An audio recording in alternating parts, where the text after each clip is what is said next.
Hello dear student, exercise 5.3 question number third. Question number third के 10 parts हैं बच्चों, और ये 10 के 10 पार्ट्स इंपॉर्टेंट हैं और इसको कैसे सॉल्व करना है अब मैं आपको समझाता हूं। देखिए क्या कह रहा है, इन एन एपी, मतलब ये दिया है कि जो भी सीक्वेंस होगा वो एपी में होगा, मतलब आपने एपी वाले फॉर्मूले जितने पढ़े वही यूज करने। देखिए गिवन है a equals to 5, d equals to 3। पहला पार्ट देखो, a की वैल्यू 5 दी है, d की वैल्यू 3 दी है, an की वैल्यू 50 दी है। क्लियर? an आपको कितना दिया है? 50 दिया हुआ है। आपने n निकालना है और sn निकालना है। ये an क्या होता है बच्चों? लास्ट टर्म भी होता है, इसको हम ये भी लिख सकते हैं l इक्वल्स टू 50। क्लियर? लेकिन लास्ट टर्म वाला फॉर्मूला यूज करने के लिए भी आपको क्या मालूम होना चाहिए? सम का, अगर क्योंकि एसएन निकालना है ना, तो सम में अगर लास्ट टर्म वाला फॉर्मूला भी यूज करते हो, एक तो ए मालूम होना चाहिए है, लेकिन एक एन मालूम होना चाहिए जो मालूम नहीं है। तो पहले हम इसमें क्या निकालेंगे? एन निकालेंगे। तो देखिए बच्चों, आंसर थर्ड का फर्स्ट पार्ट, और एन कौन से फॉर्मूले से निकालेंगे? We know a equals to 5, d equals to 3, a n equals to 50। इसको हम l भी लिख सकते हैं। a n इक्वल्स टू कितना होता है बच्चों? a plus n minus 1 into D. a n की वैल्यू कितनी दे रखी है? 50। a की वैल्यू कितनी दे रखी है? 5। n आपने निकालना है, d कितना दे रखा है? 3। ये 5 इधर आ गया प्लस में, इधर आके माइनस में। 50 minus 5 equals to n minus 1 into 3। 50 में से 5 माइनस करो 45, n minus 1 into 3। n minus 1 के साथ 3 मल्टीप्लाई में है, इक्वल टू के उधर आएगा तो डिवाइड में। n minus 1 equals to 45 upon 3। 45 upon 3 कितना बच्चों? 15। क्लियर? 3 1 जा 3, 1 और 5, 3 5 जा 15। देखिए ये माइनस में है, माइनस उधर जाके प्लस में। n इक्वल्स टू 15 प्लस 1, यानी n इक्वल्स टू कितना? 16। n की वैल्यू बच्चों कितनी निकल के आ गई? 16 निकल के आ गई। क्लियर? अब देखिए n तो निकल गया, अब दूसरा क्या निकालना है? sn। We know s n equals to n upon 2 a plus l. ये फॉर्मूले का यूज कब करोगे? जब आपको लास्ट टर्म दिया होगा, और ये ए एन कौन सा टर्म होता है? लास्ट टर्म होता है। क्लियर? तो देखो बच्चों, एस एन की वैल्यू कितनी आ गई? 16। एन की जगह में 16 अपॉन 2, ए कितना दे रखा है? 5 प्लस एल लास्ट टर्म कितना दे रखा है? 50। एस 16 इक्वल्स टू 2 8 जा 16, 8 आ गया बच्चों। 50 प्लस 5 कितना आ गया? 55, यानी एस 16 कितना निकल के आ गया? 8 5 जा 44, यहां पर 5 है, 85 जा 40, 8 5 जा 40, 40 में 4 कितना आ गया? 44। दोबारा देख लीजिए, 8 5 जा 40, 4 रहा, 8 5 जा 40 में 4 44 रहा, तो कितना आ गया बच्चों? 16। एस 16 इक्वल्स टू कितना आ गया? 440। यही निकालना था ना? क्लियर? बहुत इजी क्वेश्चन है। ठीक, कैसे निकाला, कोई डाउट इसमें? क्लियर बच्चों? अब बढ़ते हैं पार्ट नंबर सेकंड की ओर। आप वीडियो को पॉज करके इतना उतार लेंगे। देखिए बच्चों, सेकंड पार्ट क्या कह रहा है, अब उसको समझते हैं। इसमें 10 पार्ट हैं, तो हमने 10 के 10 पार्ट कवर करने हैं। ठीक, एक एक करके समझते हैं। सेकंड पार्ट क्या कह रहा है? ए दे रखा है कितना बच्चों? 7। ए 13 दे रखा है कितना बच्चों? 35। अब पहले डी निकालना है। ठीक, आपने क्या निकालना है? डी निकालना है। फिर क्या निकालना है? एस 13 निकालना है। एन दिया है, एन दिया है कितना? 13। यहां भी एस 13 निकालना है, मतलब ए एन दिया है, यही आपका लास्ट टर्म है, क्योंकि 13 टर्म्स का सम निकालना है ना, और 13 आपको दिया है, ए 13वां टर्म भी दे रखा है, यानी लास्ट टर्म भी आपको गिवन है, यानी इसी को आप लास्ट टर्म भी लिख सकते हैं। समझ में आया ना बच्चों? यहां देखो, यहां भी एन 13 है, यहां भी 13 है, मतलब ये लास्ट टर्म है, और लास्ट 13 टर्म तक का सम निकालना है ना एपी के, तो ये 13वां टर्म आपको दे रखा है, यानी लास्ट टर्म आपको गिवन है। लास्ट टर्म के लिए एन चाहिए, एन भी मालूम है 13 है। ठीक, एस एन तो सीधे सीधे निकल जाएगा। S13 सीधे सीधे निकल जाएगा, किसी चीज की जरूरत नहीं है, लेकिन D तो निकालना पड़ेगा ना, D भी तो निकालना है। तो D कैसे निकालेंगे? We know AN equals to A plus N minus 1 into D, और N की जगह में कितना पुट कर दोगे? 13।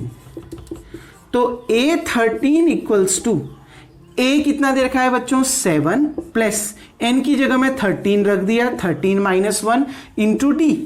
A13 कितना दे रखा है? 35 इक्वल्स टू 7 प्लस 13 माइनस 1 कितना? 12D। ये इधर आ गया, ठीक। तो देखिए बच्चों 35 माइनस 7 इक्वल्स टू 12D। आ गई ना बात समझ में? ठीक। अब देखिए एक बार कंफर्म कर लेते हैं, बिल्कुल सही चल रहे हैं। अब देखिए बच्चों यहां पर 35 में से 7 माइनस करो, 28 इक्वल्स टू 12D। ये D के साथ 12 मल्टीप्लाई में है, इक्वल टू को इधर जाएगा डिवाइड में, 28 अपॉन 12। 4 से डिवाइड हो रहे हैं ना, 4 7 जा 28, 4 3 जा 12, यानी D की वैल्यू कितनी आ गई? 7 अपॉन 3। अब आपने क्या निकालना है? S13। We know if last term is given Sn equals to n upon 2 A plus L। यही तो फॉर्मूला होता है अगर लास्ट टर्म दिया है, क्योंकि मैंने S13 निकालना है, मतलब 13 टर्म तक का सम, 13 पदों तक का योग निकालना है, और 13वां पद मुझे दिया है ना 35, 13th टर्म भी तो दिया है, मतलब यही आपका क्या है? लास्ट टर्म है। आप उस फॉर्मूले का यूज भी कर सकते हो, 2A plus N minus 1 into D। सब हमें मालूम है, N मालूम है, D मालूम है, निकाल लोगे। लेकिन शॉर्ट करना है तो पता चल रहा है लास्ट टर्म है, क्योंकि N कितना है? 13 टर्म्स तक का सम निकालना है, और 13वां टर्म आपको दिया है, 13वां पद आपको दे रखा है, यानी लास्ट टर्म जब आपको दिया है तो सीधे निकालिए। क्लियर बच्चों? तो डियर स्टूडेंट यूज करते हैं फॉर्मूला। देखिए N की जगह में कितना? 13, S13, N की जगह में 13 अपॉन 2, हमने क्या पुट करा है? N की जगह में 13 पुट किया है, क्योंकि S13 निकालना है। 13 अपॉन 2 A।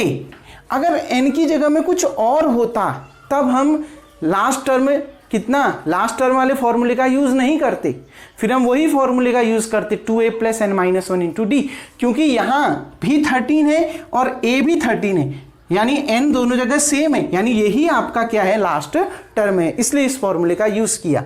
A कितना है? 7, L कितना है? लास्ट टर्म कितना दिया है? 35।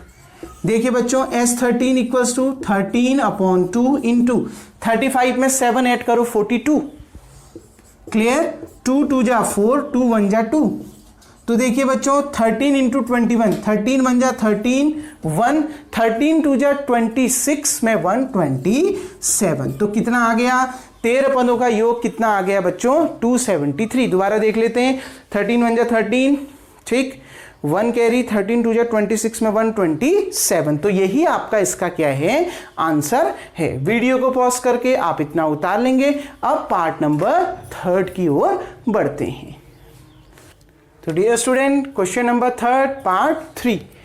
गिवन क्या क्या है? A1 to 37 दिया है, 12वां पद दे रखा है AP का 37, कॉमन डिफरेंस दे रखा है 3 सार्वंतर। आपने A और S12 निकालना है। पहले A निकालना पड़ेगा तभी आप S12 निकालोगे, ठीक, क्योंकि S12 में निकाल SN का जब फॉर्मूले का यूज करते हो A निकालना जरूरी है, ठीक। तो देखो बच्चों A हम यहां से निकालेंगे, N की वैल्यू कितना पुट करेंगे? इसको देखते हुए पुट करेंगे, कितना? 12। Put N equals to 12। Clear? N की जगह में आपने 12 रख दिया तो A12, A आपको मालूम नहीं, N की जगह में 12 रख दिया, 12 माइनस 1, D आपको मालूम है 3। A12 कितना दिया है बच्चों? 37 equals to A plus 12 minus 1 कितना? 11 into 3, 37 equals to A plus 11 into 3 कितना? 33। ये यहाँ प्लस में, इधर आके माइनस में, A equals to 37 minus 33, A equals to कितना आ गया? 4। ठीक बच्चों, A की वैल्यू निकल के आ गई। दूसरा क्या निकालना है? S12। नाउ वी हैव एक फॉर्मूला आपको मालूम है, Sn equals to n/2 A plus L। Last term अगर मालूम है तो ये फॉर्मूले का यूज करेंगे। लास्ट टर्म कैसे कह रहा हूं? A12 दिया है, 12वां पद दिया है और 12वें पद तक ही योग ज्ञात करना है। अगर यहाँ s के नीचे n और a के नीचे n सेम है, इसका मतलब an ही आपका लास्ट टर्म है। तो यही आपका क्या दिया है बच्चों, लास्ट टर्म दिया है। n की वैल्यू कितनी निकली, n क्या निकालना है, S12 निकालना है। तो पुट n इक्वल्स टू 12, तो यहां पर क्या आ गया, S12 12/2। देखो बच्चों a कितना दे रखा है, फर्स्ट टर्म कितना आया 4 प्लस लास्ट टर्म कितना आया 37। 12/2 कितना 6 इंटू 37 प्लस 4 कितना आ गया 41। S12 इक्वल्स टू 6 बन जा 6, 6 4 जा 24, यानी कितना आ गया 246। ध्यान रखना बच्चों, अगर S12 यहां S के नीचे n और A के नीचे n सेम है तो याद रखना an ही आपका लास्ट टर्म है। तो इसी फॉर्मूले का यूज निकालना करना अगर आपने सम निकालना होगा उतने टर्म्स का। देखो सम भी 12 पदों तक का योग याद करना है, सम भी 12 टर्म्स का निकालना है, और 12 टर्म्स आप 12वां पद आपको दिया है, 12th टर्म आपको दिया है, तो यही आपका क्या है, लास्ट टर्म है। इससे पहले वाले क्वेश्चन में भी हमने ऐसे ही किया था। ठीक बच्चों, अब बढ़ते हैं क्वेश्चन नंबर 4, पार्ट नंबर 4 की ओर, इसको देखते हैं। ठीक है बच्चों, देखिए वीडियो को पॉज करके आप इतना उतार लेंगे। अब अगले पार्ट की ओर को बढ़ते हैं।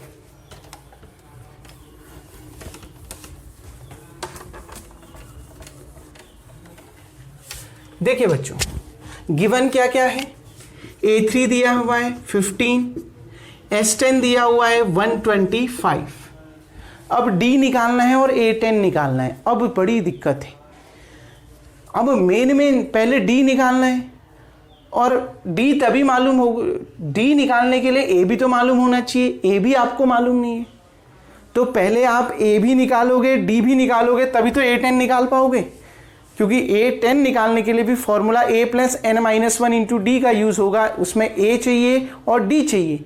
क्लियर बच्चों, तो दोनों निकालने के लिए अगर दो वेरिएबल निकालने हैं तो इन दोनों का यूज होगा। क्लियर बच्चों, तो देखो we know an equals to कितना होता है, A plus n-1 into D, ये तो हमें मालूम है। n की जगह में कितना रखेंगे 3, क्योंकि A 3 दे रखा है, तो पुट n इक्वल्स टू 3, तो यहां पर कितना आ गया A3, A हमें मालूम नहीं, n 3 हो गया इंटू डी हो गया। A3 इक्वल्स टू, A3 कितना दे रखा है बच्चों 15, तो यहां 15 हो गया, 3 - 1 कितना 2D हो गया। ठीक, एक काम कर लेता हूं, यहां से A की वैल्यू निकाल लेता हूं पहले ही, क्योंकि कहीं ना कहीं मुझे दोनों इक्वेशन को सॉल्व करना होगा, या तो आप एलिमिनेशन से करो या तो सब्स्टिट्यूशन से करो। तो आज मैं सब्स्टिट्यूशन से सिखाता हूं, तो पहले ही A निकाल लेता हूं। 2D इधर गया, क्या आ गया माइनस, तो A इक्वल्स टू कितना आ गया 15 माइनस 2D, इसको मान लिया इक्वेशन नंबर 1। समझ में आया बच्चों, कहां से निकाला, समझ में आ गया ना। देखो ये प्लस 2D इधर गया, minus 2D। We also no, हमें एक और फॉर्मूला मालूम है, क्या, Sn equals to n/2 2a plus n-1 into d, मालूम है ना।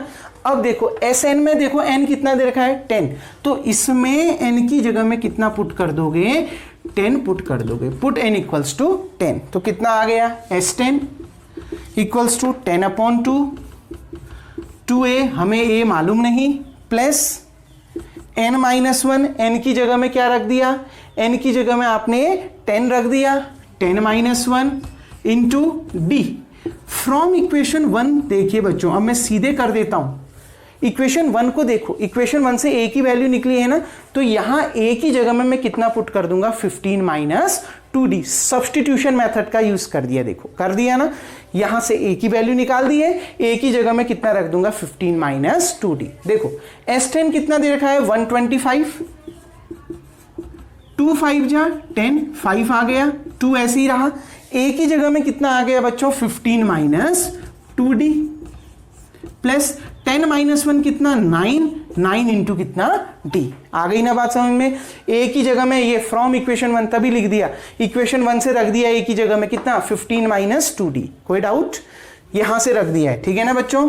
अब देखिए ये पूरे ब्रैकेट के बाहर पे 5 है और 5 इस पूरे से किसमें है मल्टीप्लाई में, तो जब इक्वल टू के उधर जाएगा तो डिवाइड में हो जाएगा, तो 125/5। अब देखिए 2 अंदर मल्टीप्लाई, 2 केवल 15 माइनस 2d के साथ मल्टीप्लाई होगा। क्लियर बच्चों? डिस्ट्रीब्यूटिव प्रॉपर्टी, 15 2 जा 30 माइनस 2 2 जा 4, 4d। क्लियर? 15 2 जा 30 माइनस 2 2 जा 4d प्लस कितना 9d। अब देखिए 5 2 जा 10। क्लियर? 5 2 जा 10, 2 और 5, 5 5 जा 25, 30 ऐसे ही रहा। 9d में से 4d माइनस कर दो, कितना आ गया बच्चों 5d। बड़े नंबर के आगे प्लस का साइन है इसलिए प्लस लगा। क्लियर? अब देखो ब्रैकेट हटा भी सकते हो, ये यहां 30 प्लस में है, इक्वल टू आके माइनस में, तो 25 माइनस 30 इक्वल्स टू 5d। 30 में से 25 माइनस करो 5, बड़े नंबर के आगे माइनस का साइन है तो -5 इक्वल्स टू कितना बच्चों 5d। ये d के साथ 5 मल्टीप्लाई में, इक्वल टू इधर आएगा तो डिवाइड में, तो d इक्वल्स टू कितना -5/5, यानी कितना आ गया -1। यानी बच्चों d की वैल्यू कितनी निकल के आ गई -1। क्लियर? यही निकालना था। अगला क्या निकालना है a10। तो देखिए यहीं पर से देखते हैं, इसको मिटा के मैं ऊपर लिख देता हूं, ध्यान से देखिए। अब हमने क्या निकालना है a10। Now a10 equals to, देखो इसी फॉर्मूले का यूज हो रहा है, a प्लस n की जगह में कितना है 10 माइनस 1 इंटू डी। इसी फॉर्मूले का यूज हो रहा है ना, a plus 10 minus 1 into D.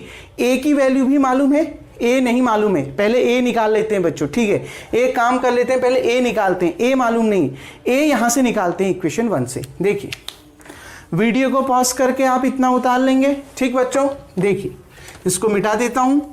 सबसे पहले इक्वेशन 1 का यूज करता हूं, ऊपर इसको भी मिटा देता हूं, क्योंकि मुझे अभी a10 तभी निकलेगा जब हमें a मालूम होगा।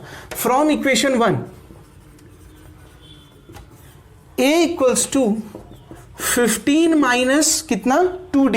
d की वैल्यू कितनी है -1, 2 into -1, minus minus plus, a equals to 15 plus 2 that is कितना 70। क्लियर बच्चों? आ गई ना बात समझ में? अब देखिए, अब जो निकालना है उसको देखो। We no a10 equals to, फॉर्मूले का use, a plus n minus 1, n की जगह में कितना 10, 10 minus 1 into D. A n वाला फॉर्मूला लगाया, a plus n minus 1 into d. N की जगह में कितना रख दिया 10, तो a10, a कितना आया 17 प्लस 10 माइनस 1 कितना 9, d कितना आया -1। देखिए बच्चों a10 equals two plus into minus, ये प्लस है ये माइनस है, प्लस इंटू माइनस, माइनस कितना 9। 17 में से 9 माइनस करो, कितना आता है बच्चों 8। तो a10 की वैल्यू कितनी आ गई 8, और d कितना निकल के आ गया बच्चों, d निकल के आ गया आपके पास -1। यही आपने इस क्वेश्चन में निकालना था। फोर्थ जो पार्ट है बहुत ज्यादा इंपॉर्टेंट था, क्योंकि इसमें पहले हमने d निकालना था, a निकालना था। 2 वेरिएबल निकालने थे तो दोनों इक्वेशन का यूज होना था। हमने सब्स्टिट्यूशन मेथड का यूज करके यहां a की वैल्यू पुट कर दी, d की वैल्यू निकल गई। इक्वेशन 1 में d की वैल्यू पुट कर दी, a की वैल्यू निकल गई। हमने a10 निकालना था, a plus n minus 1 into D का यूज किया, n की जगह में कितना रख दिया 10। ठीक, a और d की वैल्यू भी पुट कर दी, आंसर आ गया 8। Any doubt? अगर आपको ये क्वेश्चन समझ में आ गया है तो आप इसको अच्छे से राइट डाउन कर लीजिएगा। ठीक है बच्चों, अब बढ़ते हैं क्वेश्चन नंबर 3 के पार्ट 5 की ओर। Dear student, question number 3 part number 5th part में देखते हैं। ठीक, 5th पार्ट को देखिए क्या क्या गिवन है। d इक्वल्स टू 5 दिया है, s9 दिया हुआ है। तो जो दिया है उसी फॉर्मूले का यूज करेंगे। हमने निकालना क्या है a, क्योंकि हमें an नहीं दिया है। आ गई ना बस में, निकालना हमने a9 भी है, वो निकलेगा, लेकिन उसके लिए पहले a तो मालूम होना चाहिए, तभी तो आप इसको निकाल पाओगे। ठीक, तो जो दिया है s9 दिया है, तो sn वाले फॉर्मूले का ही यूज करके हम a की वैल्यू यहां से निकालेंगे, क्योंकि n भी दे रखा है, d भी दे रखा है, sn भी दे रखा है, हम a निकालेंगे। वी नो जो दिया होगा वहीं से निकालेंगे, ध्यान रखना। Sn इक्वल्स टू कितना बच्चों, n/2 2a plus n minus 1 into D. देखो Sn, n की जगह में कितना 9, तो S9 9/2 2 इंटू ए, क्योंकि ए मालूम नहीं, प्लस n माइनस 1, n कितना दे रखा है 9 दे रखा है, तो 9 माइनस 1, d कितना दिया हुआ है 5, ठीक, s9 कितना दिया है बच्चों 75 equals to 9 upon 2 2a plus 9 minus 1 कितना 8 इंटू 5। क्लियर बच्चों? देखो इस पूरे में से 2 क्या आ रहा है, कॉमन आ रहा है, 75 इक्वल्स टू 9 इंटू 2 अपॉन 2। ये इंटू 2 क्या आया, क्योंकि 2 मैंने यहां से क्या ले लिया, कॉमन ले लिया। आ गई ना बात समझ में? कॉमन आएगा तो 9 के साथ मल्टीप्लाई में तो आएगा, ठीक, तो 2 कॉमन ले लिया तो बच्चों कितना बचा a, ठीक, प्लस 2 4 जा 8, ये 2 कॉमन ले लिया तो बचा कितना 4 इंटू 5। ये 5 में कोई फर्क नहीं पड़ेगा, यहां फर्क पड़ेगा। क्लियर बच्चों? 2 कॉमन लिया है तो बच गया कितना 4, ठीक, 2 से 2 क्या हो गया cancel, 75 equals to 9 a plus 5 4 जा कितना 20। क्लियर बच्चों? 2 से 2 कैंसिल, ये 9 इसके साथ मल्टीप्लाई में, इक्वल टू इधर जाएगा तो डिवाइड में, तो 75 upon 9 equals to a plus 20। Clear बच्चों? डिवाइड तो होता नहीं है, लेकिन क्या और छोटा हो सकता है? देखिए 3 1 जा 3, 3 2 जा 6, 1 और 5, 3 5 जा 15, 3 3 जा 9, 3 से सॉल्व हो रहा है, इक्वल्स टू a प्लस 20। ये यहां प्लस में ही, इधर आके माइनस में, 25 upon 3 minus 20 equals to a equals to, देखो बच्चों एलसीएम कितना आ गया 3, यहां किससे मल्टीप्लाई हो जाएगा 3 से, 23 जा 60, यानी 25 माइनस कितना 60। क्लियर? यहां तक कोई डाउट बच्चों? अब देखिए 60 में से 25 माइनस करो, कितना आता है 35, क्योंकि बड़े नंबर के आगे माइनस है तो माइनस 35 अपॉन 3, तो a की वैल्यू कितनी आ गई माइनस 35 अपॉन 3 आ गई। क्लियर? यही तो निकालना था। अब a के साथ साथ हमने क्या भी निकालना है बच्चों, a9 भी निकालना है। वीडियो को पॉज करके आप इतना उतार लेंगे, इसको रफ कर देता हूं यहां से। देखिए नाउ a9 इक्वल्स टू क्या होता है formula, a plus n minus 1, n की जगह में 9 है तो 9 माइनस 1 इंटू डी। कौन सा formula, an equals to a plus n minus 1 into d, put n equals to 9, क्योंकि 9 निकालना है a9, तो a9 इक्वल्स टू a कितना माइनस 35 अपॉन 3 प्लस 9 माइनस 1 कितना बच्चों 8, ये d कितना है, d कितना दे रखा है 5। देखिए बच्चों a9 equals to minus 35 upon 3 plus 8 5 जा 40, a9 इक्वल्स टू एलसीएम कितना आ गया 3 माइनस 35 प्लस 43 जा 120, 120 में से 35 माइनस कर दो, कितना आ गया बच्चों 85, क्योंकि बड़े नंबर के आगे प्लस का साइन है, ठीक, बड़े नंबर के आगे प्लस का साइन है तो प्लस में ही रहेगा, अपॉन कितना बच्चों 3। क्लियर? डिवाइड ये होता नहीं है, तो a9 की जो वैल्यू आ गई वो कितनी निकल के आ गई बच्चों 85 अपॉन 3। होप सो आपको ये क्वेश्चन भी समझ में आ गया होगा। एक बार इसके आंसर को हम वेरीफाई कर लेते हैं कि क्या ये आंसर आपका सही है। बिल्कुल a equals to minus 35 upon 3 और a9 equals to 85 upon 3। Clear बच्चों? वीडियो को पॉज करके आप इतना उतार लेंगे। अब बढ़ते हैं 6th पार्ट की ओर।